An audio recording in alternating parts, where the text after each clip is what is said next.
Farid Al-Asaly. I'm from the Kingdom of Saudi Arabia. I think COP22 is progressing on the right track. Three issues that have been been looked at. One is the framework of what could be the roadmap to 2018. I think this is pretty much on track. The other issue is how would we basically be moving steadily to achieve a balanced outcome.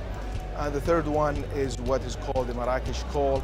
This one is actually right now being discussed, and we are hopeful that we'll come out with an agreeable text that may take us a little bit into the night a little bit later. I think Saudi Arabia would really like to capitalize on the balance of the Paris Agreement that actually includes all elements, and then actually we will be all coming out of that agreement, hopefully addressing all of our issues and interests in general terms. And I'm hopeful that they will be achieved. Of course, it will be hard work. However, I think this is what we are here for, to really make sure that we are really implement the Paris Agreement. I think the challenge of climate change, how do we basically transform, in general terms, waste to value?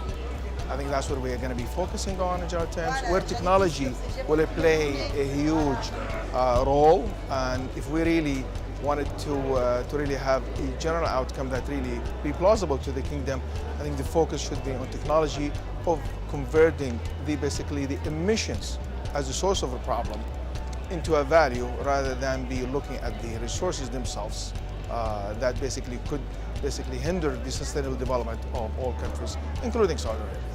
There are two components that we really be looking at in general terms. First, how can we really address the environmental concern by capturing the CO2 and other greenhouse gases and utilizing technology to make sure that this is being put back into the ground. Second one, as I said previously, how can we transform the waste to value? And I think Saudi Arabia is focusing very much on that right now. We have already gone way beyond. In the 70s, the kingdom had transformed the gas that is being burnt into a value. 2 industrial cities being created, and those cities right now, they are basically a huge petrochemical hubs. Second one we're going to be looking at is how can we capture the CO2 on board in the mobile sources. And the kingdom is right now, especially Saudi Aramco, is experimenting with how can we transfer the emissions from the cars on board and prevent its emissions. So in summary, we need to address the emission as the source of problem and not the source of the energy.